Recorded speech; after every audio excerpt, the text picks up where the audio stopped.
I'm 54 years old, and 2 years ago I was 52, standing in a house that was technically the same house it had always been.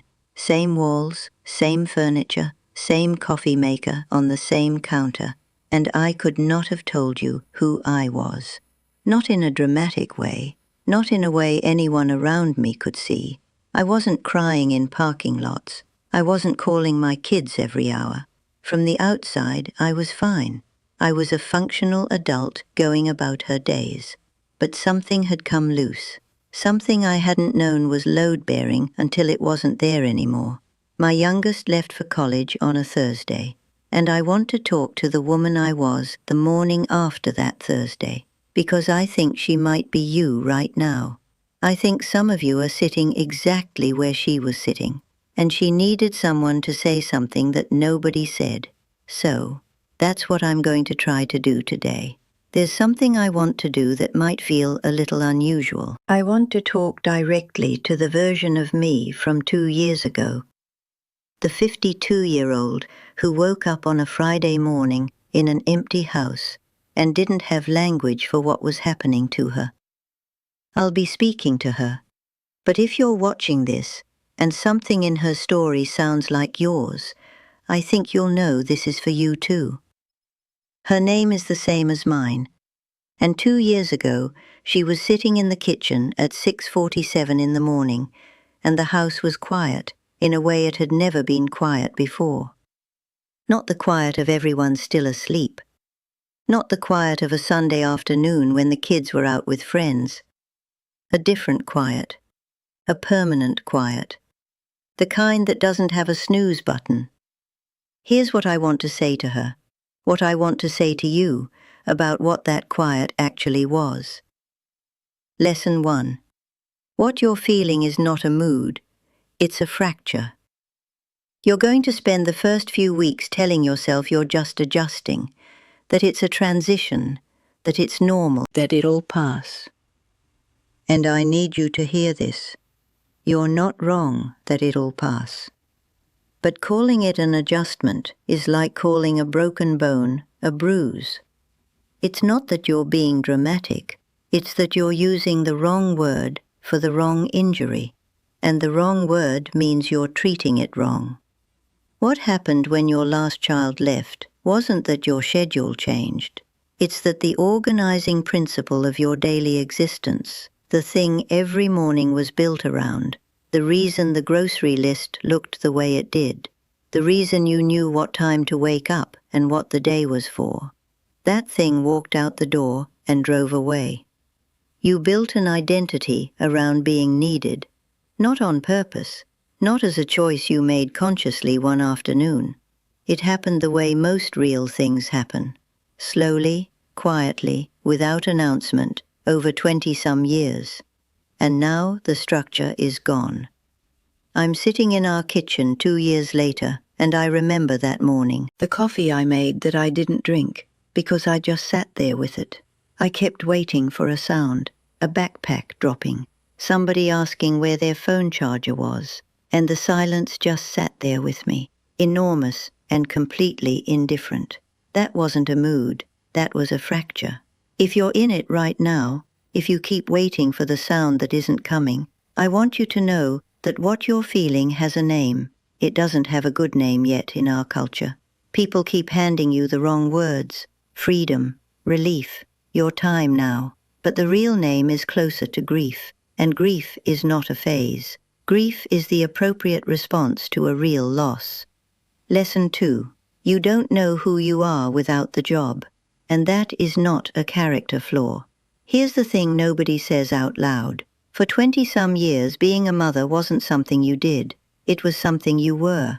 It was the lens, the context, the reason the whole day had a shape. And one of the most disorienting things about the empty nest, one of the things that nobody prepares you for, is that when it ends, you go looking for yourself, and you find that the shelf where you used to be is unexpectedly bare. I remember standing in front of the bathroom mirror about 3 weeks after our youngest left, just standing there, looking at my own face, and having the strangest thought. A thought I'm almost embarrassed to say out loud, but I'm going to say it because I think you've had it too. I didn't know what I was looking at. Not in a frightening way, in a bewildering way, like, who is this person, and what does she do now? What does she like? What does she want for dinner that isn't based on anyone else's preferences? What does she do on a Sunday that isn't organized around someone else's schedule? I had answers to those questions once, before the kids. A whole person with preferences and hobbies and opinions about things that had nothing to do with school pickups or permission slips. But I hadn't checked on that person in a long time, and in the meantime, without my noticing, she had gotten very quiet. You're not broken for not knowing who you are right now. You're not weak. You're not ungrateful for the beautiful family you raised. You just spent 2 decades pouring yourself into something, and now that something has grown up and left, which is exactly what you wanted because you did it right, and the pouring has stopped, and you're standing there looking at the empty container. That's not a flaw, that's just where you are. Lesson 3. The grief and the pride are not opposites, they are the same thing. I need you to know something because I spent a solid 6 months being confused by this, and I don't want you to waste those 6 months being confused by it too. You are going to feel proud and bereft in the same breath. You are going to look at a photo of your kid, thriving, building their life, becoming who they're going to be, and feel a love so enormous it has no edges, and a grief so specific it lands right in the center of your sternum. And both of those things will be true at the exact same moment. And someone, probably someone who loves you, probably someone trying to help, is going to say something like, "But you should be so proud. You raised them to leave. That's the goal." And they won't be wrong, but they will also be missing the entire point. Being proud of your child for leaving does not cancel the loss of the life that leaving ended. Both things exist. They are not in competition. The pride doesn't require you to be okay, and the grief doesn't mean you're anything other than a person who loved something completely and is now learning to love it from a new distance. I walked into our youngest's room one evening, just to look at it. I wasn't doing anything. I wasn't ready to change it or pack anything up, and I sat on the edge of the bed, and I could smell them, just faintly, their shampoo or their laundry detergent, or just them, the specific scent of that specific person who had lived in that room for 17 years.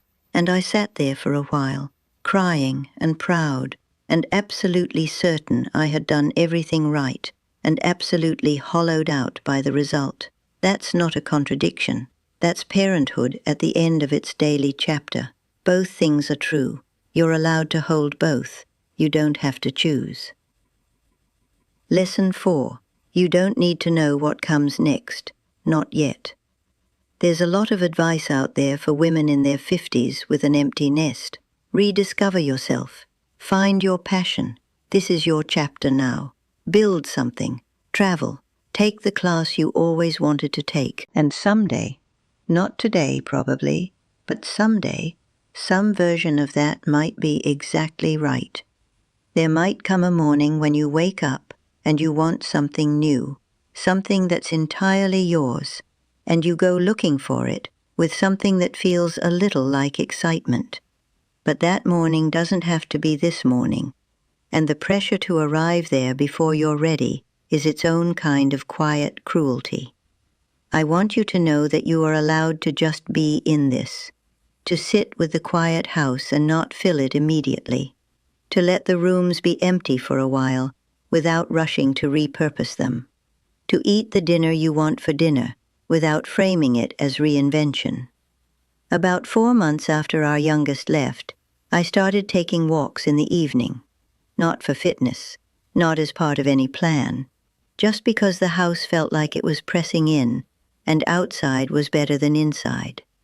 I walked the same 3 blocks every night, slowly. I wasn't listening to anything. I was just there in the evening, noticing what the neighbors' roses looked like and what the light did to the pavement. That's it. That's the whole story. 3 blocks, slow, alone, every night for months. And somewhere in those walks, without my planning it, things started to come loose that had been stuck. Thoughts I hadn't had room for. Questions about what I actually wanted. Small, quiet noticing that began to feel eventually like the beginning of something. I'm not going to tell you what that something is for you. I genuinely don't know. And I don't think anyone who claims to know is telling you the truth. But I do know that the beginning of it isn't a plan. It's permission. It's the permission to let this be what it is right now, without demanding that it immediately becomes something else. You're allowed to not know yet. That's not falling behind. That's just where you are. I know I've been talking to my younger self this whole time, but if you've been watching and something in her experience sounds like yours, the quiet kitchen, the bare shelf, the grief mixed with the pride, the pressure to already know what comes next, then this part is for you. You are not broken. You are not ungrateful. You are not behind on your own recovery. You are a person who built something enormous over 20-some years, who loved it completely, and who is now standing in the aftermath of it, trying to figure out what the days are for. That is exactly as hard as it feels.